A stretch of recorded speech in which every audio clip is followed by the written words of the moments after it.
Kick కోసం ఒక యువకుడు పక్కదారి పట్టి హ్యాకింగ్ మొదలుపెట్టాడు.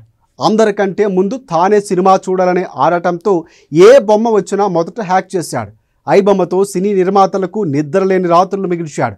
ఈ క్రమంలోనే వందలాది కోట్ల రూపాయలు కూడా అతను వెనకేసుకున్నాడు. ఓవర్ యాక్షన్ మరింత ఎక్కువై పట్టుకోండి చూద్దామంటూ పోలీసులకే సవాల్ విసిరాడు. చివరకు బ్యాడ్ టైం రాగానే వచ్చింది. ఇప్పుడు ఓచలు లెక్క పెడుతున్నారు. ఆ ఒక్కడు మరెవరో కాదు, ఇమ్మడి రవి అలియాస్ ఐబొమ్మ రవి అలియాస్ బొప్పం రవి.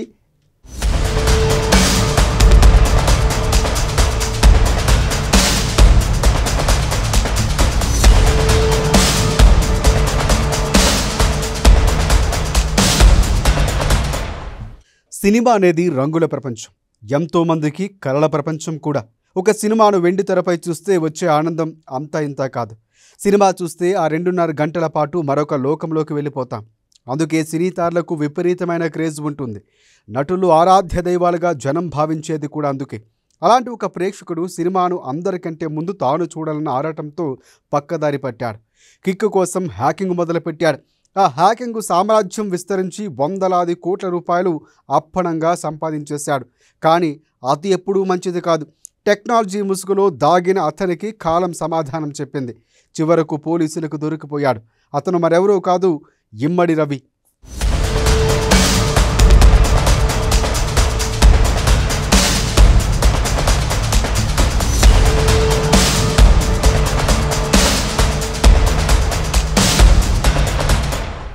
ఇమ్మడి రవి ఒక మామూలు మధ్యతరగతి యువకుడు.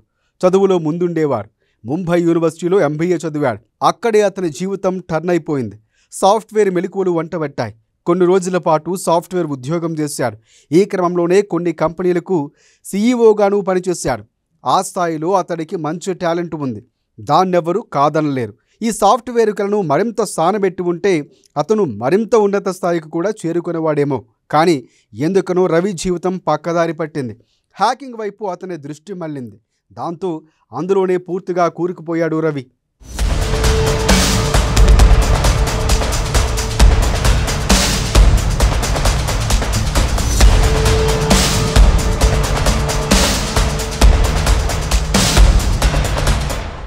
ఇమ్మడి రవికి సినిమాలంటే చాలా ఇష్టం. ఈ క్రమంలోనే అతను తన టాలెంట్ను ఉపయోగించి సినిమాల హ్యాకింగ్ను మొదలుపెట్టాడు. మొదట్లో కిక్ కోసం చేసేవాడు. అలా కిక్ కోసం మొదలైన సినిమా హ్యాకింగ్ ఐ బొమ్మతో తారా స్థాయికి చేరింది. ఇమ్మడి రవి తన ఇంటి పేరులోని మొదటి అక్షరంతోనే ఐ బొమ్మను మొదలుపెట్టాడు. కొత్త సినిమా ఏదైనా ఐ బొమ్మలో రావాల్సిందే. ఆ స్థాయిలో అతని హ్యాకింగ్ పీక్స్కి చేరింది.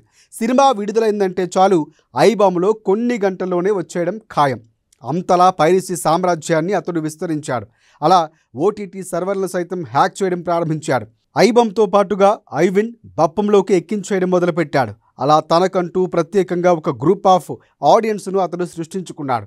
కొందరైతే కొత్త సినిమాలకు వెళ్ళటం కంటే ఐబొమ్మ ఉంది కదా, అందులోనే అప్పనంగా చూసేద్దామనే స్థాయికి వెళ్ళిపోయారు.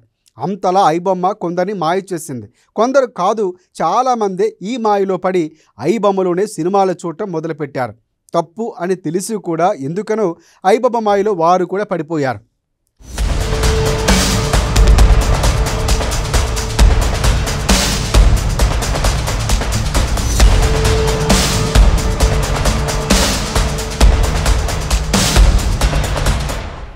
సోషల్ మీడియా ప్లాట్ఫామ్లో ఐబొమ్మ టాప్కి చేరింది.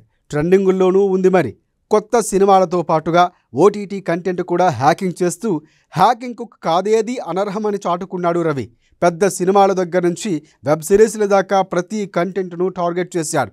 ఐబొమ్మ, ఐవిన్, బప్పమ్మలకు ఒక వర్గం ప్రేక్షకుల నుంచి మంచి స్పందన రావడంతో తన నెగిటివ్ టాలెంట్కు మరింత పదును పెట్టాడు రవి. ఐబొమ్మ లింకుల్లో బెట్టింగ్ యాప్ల్లో ప్రమోట్ చేశాడు.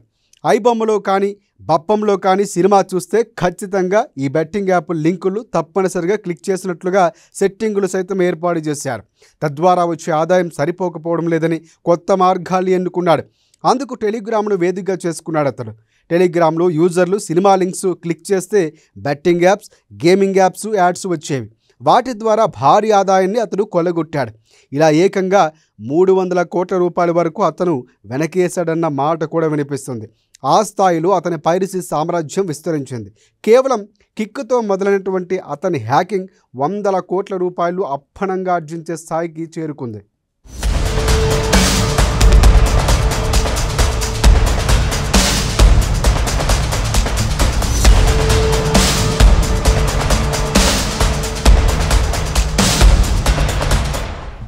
సినిమా మొదటి రోజే ఐబొమ్మలు వచ్చేస్తూ ఉండడంతో సినీ ఇండస్ట్రీ కూడా షాక్ అయిపోయింది.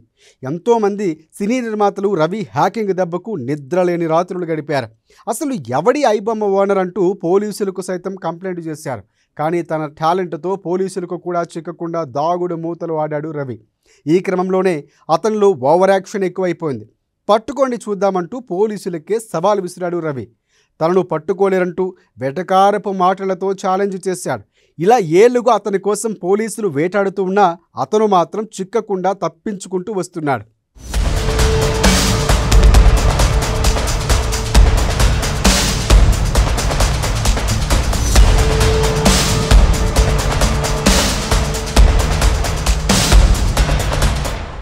పోలీసులు బెట్టింగ్ యాప్లపై దర్యాప్తు చేస్తూ ఉండగా ఈ ఏడాది సెప్టెంబర్లో పైరసీ కంటెంట్కు సంబంధించి 5 వ్యక్తులు అరెస్ట్ అయ్యారు. అందులో రవి ప్రధాన అనుచరులు శివాజీ, ప్రశాంత్ కూడా ఉన్నారు. దాంతో మనోడికి బ్యాడ్ టైం మొదలైంది. వాళ్ళిద్దరి అరెస్ట్ అనంతరం కూకట్పల్లి నుంచి తప్పించుకొని పారిపోయాడు. ఇక అప్పటి నుంచి మకాం మారుస్తూ వచ్చాడు రవి. నెలకోసారి దేశాల మారుతూ వచ్చాడు. కూకట్పల్లి నుంచి నెదర్లాండ్, ఫ్రాన్స్, కరేబియన్ దీవుల్ని అడ్డాగా చేసుకొని పైరసీ సైట్లను నిర్వహించారు. ఐబొమ్మ రవి భార్యతో విడాకులు కేసులు హైదరాబాదు కూకట్పల్లిలోని ఫ్యామిలీ కోర్టుకు హాజరవుతున్నాడు. తదుపరి విచారణ కోసం అతను ఫ్రాన్స్ నుంచి కూకట్పల్లికి రాగా రవిని పోలీసులు అరెస్టు చేశారు. రవి ఫ్రాన్స్ నుంచి హైదరాబాదుకు వచ్చిన విషయం అతని దగ్గర వ్యక్తుల నుంచి పోలీసులకు లీక్ అయిందని ఒక ప్రచారం జరుగుతోంది. అతని భార్య ఇలా పట్టించి తగిన బుద్ధి చెప్పిందన్న వాదన కూడా వినిపిస్తుంది. ఏది ఏమైనా పోలీసులు మాత్రం అతన్ని అరెస్టు చేశారన్నది మాత్రం వాస్తవం. అతని అకౌంట్ నుంచి 3 కోట్ల రూపాయలు సీజ్ చేశారు. ఇప్పుడు జైల్లో ఊచలు లెక్కబెడుతున్నాడు రవి. మొత్తానికి ఐబొమ్మను రవిని బిజినెస్తో పాటుగా అతని జీవితమే క్లోజ్ అయింది. రవి నివాసం నుంచి కీలకమైన హార్డ్ డిస్క్లు, ల్యాప్టాప్లు, కంప్యూటర్లు, సినిమాలకు సంబంధించినటువంటి హెచ్డీ ప్రింటర్లు సైతం స్వాధీనం చేసుకున్నారు పోలీసులు. ఐబొమ్మ వెబ్సైట్ సర్వర్ నుంచి సమాచారం సేకరించారు. రవితోనే ఐబొమ్మను క్లోజ్ చేయించారు. పోలీసులతో దాగుడు మూతలు ఆడితే ఎలా ఉంటుందో అసలైన బొమ్మను అతనికి చూపించారు.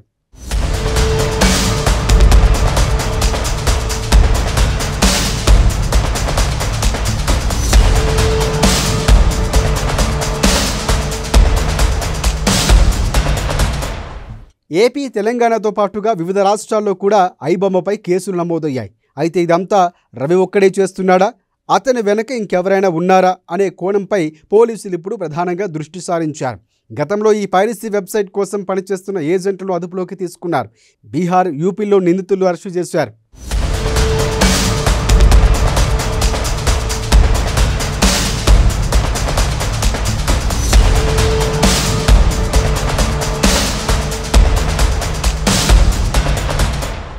కొన్నిసార్లు తప్పుడు మనుషులకు సైతం జనాల నుంచి మద్దతు లభిస్తుంది.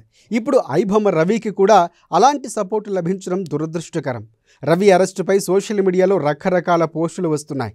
రవికి మద్దతుగా నెటిజన్లు పోస్టులు, కామెంట్లు కూడా పెడుతున్నారు. సినిమాల టికెట్ రేట్లు భారీ స్థాయిలో పెంచేస్తే మిడిల్ క్లాసు జనాలు సినిమా చూసేదెలా?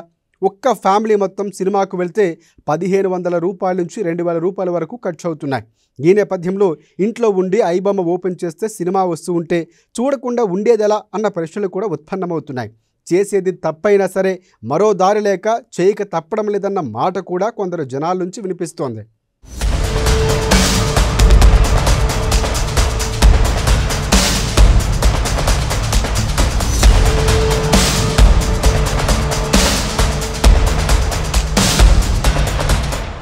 ఐబొమ్మ రవి అరెస్టును టాలీవుడ్ సంపూర్ణంగా స్వాగతించింది.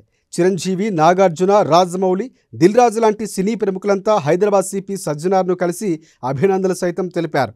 ఐబొమ్మ రవిని అరెస్టు చేయడంపై హర్షాతిరేకాలు వ్యక్తం చేశారు.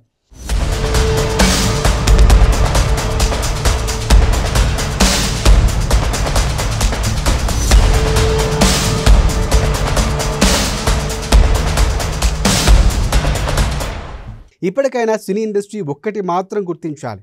ఐబొమ్మ రవి అరెస్టుతోనైనా సినిమాల ఇండస్ట్రీలో కొత్త మార్పులు రావాలని కోరుకుంటున్నారు సగటు ప్రేక్షకులు. అడ్డగోలుగా టిక్కెట్ల రేట్లు పెంచేశారన్న వాస్తవాన్ని గుర్తించాల్సిన అవసరం ఎంతైనా ఉంది. లేని పక్షంలో ఐబొమ్మ లాంటివి వస్తూనే ఉంటాయి. ఐబొమ్మ కాకపోతే మరొక బొమ్మ రావటం ఖాయం. కాబట్టి ప్రేక్షకుడిని సినిమా థియేటర్లకు ఎలా రప్పించాలన్న దానిపై దృష్టి పెట్టాలని కూడా విశ్లేషకులు సూచిస్తున్నారు. ఈ నేపథ్యంలోనే తమిళ్ రాక్స్ అలాగే మూవీ రూల్స్ లాంటి సైట్లు ఇప్పటికి ఉండనే ఉన్నాయి. దీన్ని ఆధారంగా చేసుకుని చాలామంది యువత, చాలామంది ప్రేక్షకులు దానికి కూడా పర్సంటేజ్గా ఉంటూ చూస్తూనే ఉన్నారు సినిమాలు. మరి వీటిపై కూడా దృష్టి పెడతారా అన్నది వేచి చూడాలి మరి.